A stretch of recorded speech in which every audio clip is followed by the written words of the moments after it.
Now we have someone who is very inspired by this music, inspired to a point as an artist, painter, who took it upon herself to create a painting that is based on her impressions of what this piece is.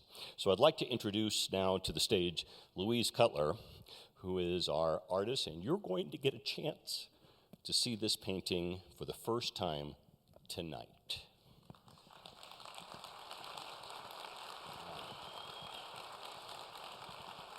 Welcome. Thank you, Wes.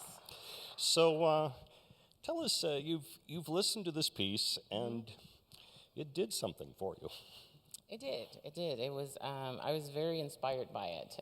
When I got all of the music, Florence Price's piece is the one that really stood out for me, to the point where I had to do research on her and learn about her, and found that I really related to her as an artist and as a female and as a Black American woman. And so there were several things that just kind of clicked for me. And the music, as you said, you can hear and you can feel the struggle within there, but you also can feel that spirituality.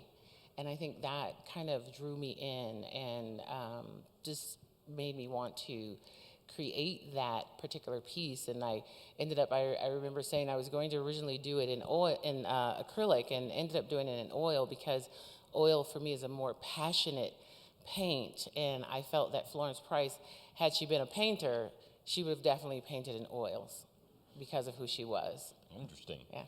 So, when we talk about artistic movement taking place, it starts with the written word.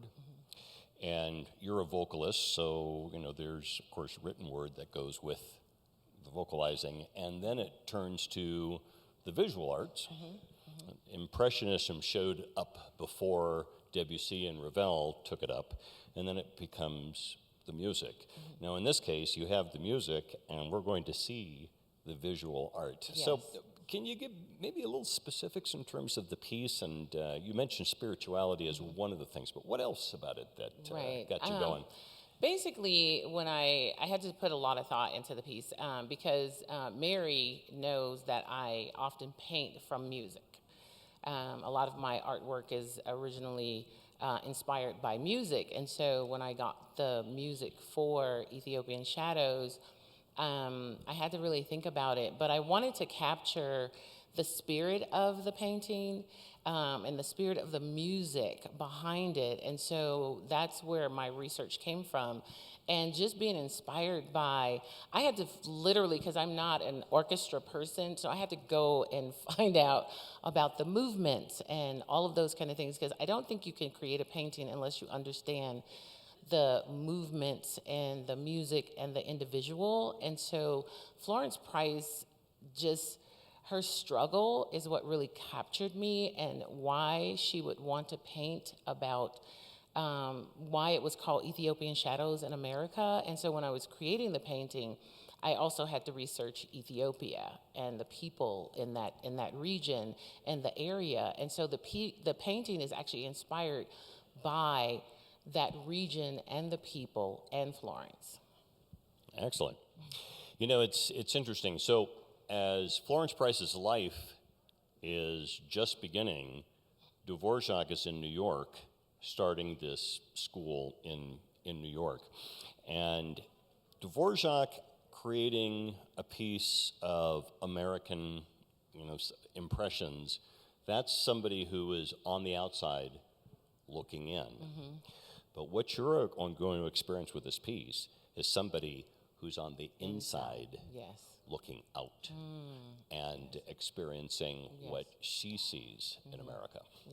Yes, and that's basically what that piece is being able to not only see it in the painting, but feel it in the music. And I would just, it's like, for me, it's like about closing my eyes and really feeling the music, because for me, music translates into painting if you listen to it, and you can create from it. And that's one of the things that I felt about Florence's work, is that it just translated into this particular painting that I did so well. But it was also because I understood her struggle, and I felt like I could relate to that struggle as an artist. I can relate to the struggle as being a female artist in a male-dominated world. I could relate to that struggle, and so that's one of the things that I really drew out of it, being able to relate not only as an artist, but as a female and as a Black American here in the U.S., so. Well, we look forward to seeing your work, and there'll be a little bit of video that we're going to play at the beginning of the concert. You know, I might point out that the Florence Price piece, it's very, very well crafted.